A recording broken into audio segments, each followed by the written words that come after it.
Have you seen that all retirees smile all the time?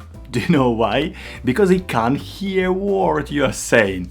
I hope you find this joke funny. I think they smile all the time because they have enough money to retire and have a great time to spend all their savings visiting other countries, taking care of grandkids and getting in new positive emotions. So today we're gonna talk about exactly how much your net worth should be at current age and how much money I saved up now and you should save to be happy when you're ready to retire. To study this topic deeply, I read all books from the Library of Congress, watched my favorite personal finance YouTubers Graham Stephan, Andrew G, and Mint Kevin, who now read all these old school experts from 20th century, and made a plan to follow for myself. 40-year-old as a newbie investor, a newborn, an infant, a toddler, and a father of 3 kids. Okay, let's begin.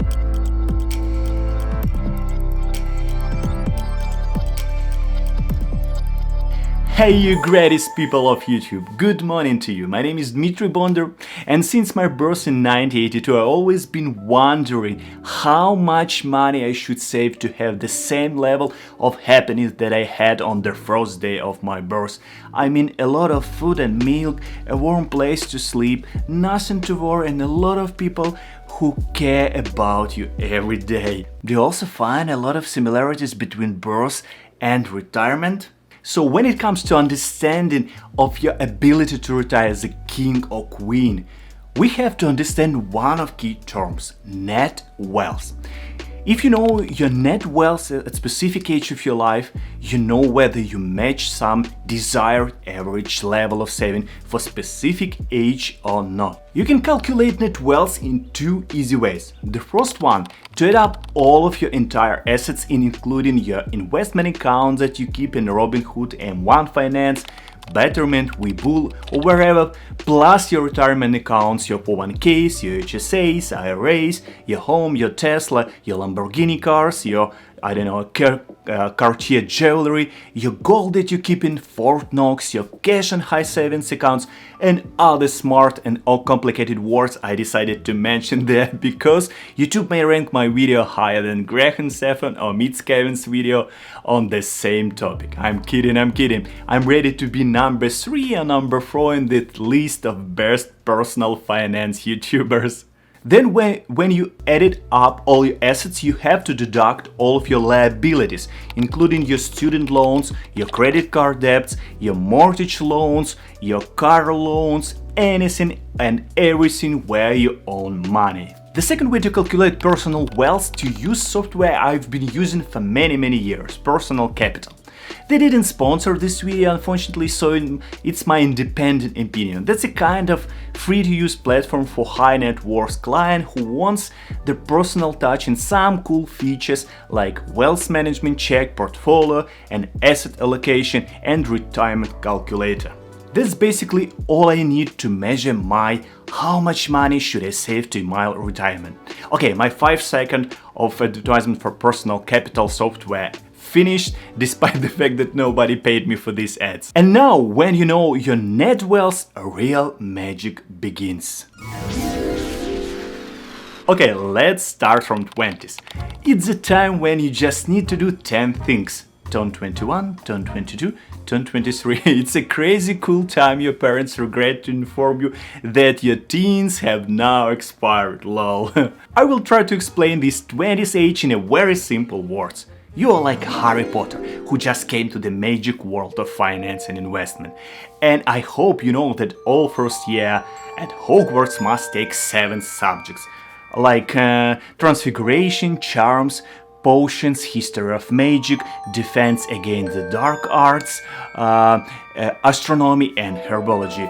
And by the way, flying lessons on the broomsticks are also compulsory. Well, I wanted to say that overall by 20 years old there aren't really many net worth or saving goals you should aim to hit, but instead it's just about setting up a good foundation from which you can build from and later become a professor, Albus Dumbledore of finance and investment. Look at this table, it's a book of magic. I mean, rule of thumb for every newbie retirement investor.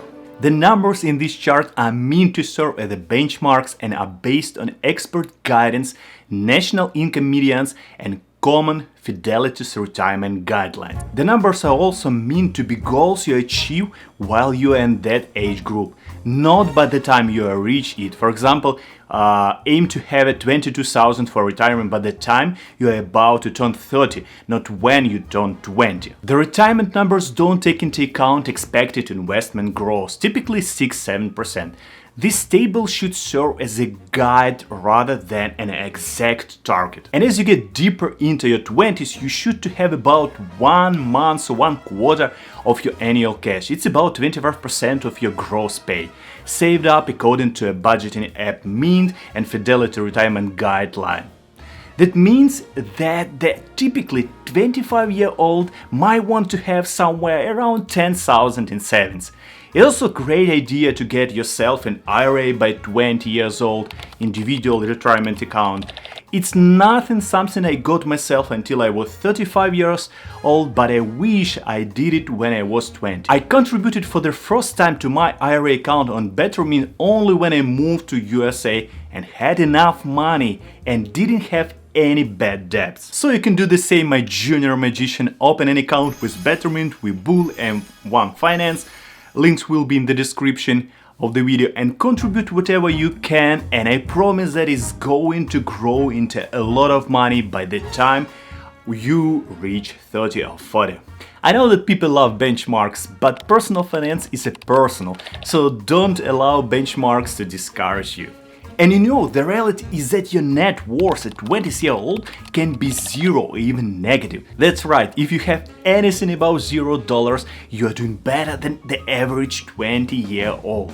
But we want to be a lot better than the average 20-year-old, so don't worry and move forward. If you remember, Harry Potter came to Hogwarts as a newbie, but after years of practice left school as the best magician of all time. So keep moving, keep moving. The next milestone age for every financial magician is at 30. I'm still 38, so I'm still in this age group, and I was surprised to know that the average net worth here is a $76,200. Not too much to live well after retirement, but it's an average. I personally know people who are in a Forbes list at this age, but on the other hand, there are many people who are still not wealthy enough and live from paycheck to paycheck.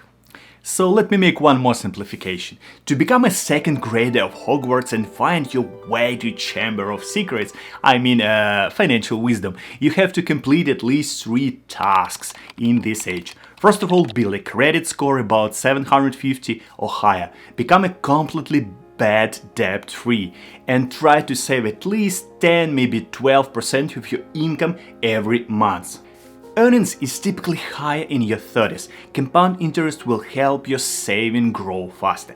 It's very expensive decade if you buy a house, start a family, or make a career change. From 30s to 40s you should save about 3x your current salary, or about $126,000 or $253,000. I'm currently significantly above this threshold with about $500,000 of retirement and investment savings. And if you ask me how did I reach this level, my answer is I won the lottery and then put all the money on black in Las Vegas. I'm kidding. Years of years in private business, saved all my money and didn't buy new clothes except giving all my money to my beloved wife and 3 kids. They always know what to do with the money. And the last advice about this age I heard from Andrew G, and I totally agree with him. If you are in your 35-40s and you are not happy with your work, please consider changing directions now, because after 35 it becomes significantly harder to leave your job. It's like you can't change your wizarding school at Hogwarts when certain head choose you. You're either Gryffindor or Slytherin. You're either ready for retirement and on the right track or not. Expelliarmus. I don't know what does it mean, but it sounds cool. Now let's say you just turned 40. prime earning years. You aim to set aside at least 20% of your salary for retirement savings and about $300,000 of total net worth. At this age, you likely already have a saving account by the time you are nearing 40 years old, but it's worth double checking to make sure you are getting the highest return on your cash sitting idle by. So all 40-something, age 40-49, should have about an average 401k balance about $100,000 with a contribution rate about 8%. 40s is the age when you become a really mature Harry Potter, and Lord Voldemort, aka retirement and poverty, understand that you are coming and you will defeat them very soon. You may ask, how is it possible to save 6x time your income by age 50? According to Fidelity, you need to start investing 15% of your income in retirement plan every year starting at age 25. One of the best examples of paying yourself first is contributing to your 401k or saving plan directly from your paycheck before it arrives in your bank account. What it really means is using every option available to save your invest where it's relatively painless to do so. A lot of people just have their paycheck deposited into their checking account, paying their bills and waiting until the end of the month to move dollars into their savings. Unfortunately, there may not be anything left at that point, so pay yourself first and avoid the torture of not having anything left at the end of the month for saving. By the time you turn 50, you should have a solid amount in savings for both your short and long-term goals. Experts say you should have at least 3 to 6 months worth of living expenses in any emergency fund, and also be well on your way to save $1 million for retirement. Most Americans that age aren't close. The median Generation X household has only $15,780 in total savings. But just the median value, somewhere between my and Bill Gates' savings. By your age 60s, it's an age when every Harry Potter is ready to become Professor Albus Percival Wulfric Brian Dumbledore, the only wizard the Voldemort ever feared. You are ready to retire with all of your net wealth and wisdom. At this age, you'll want to aim for at least 10-12x your salary saved up.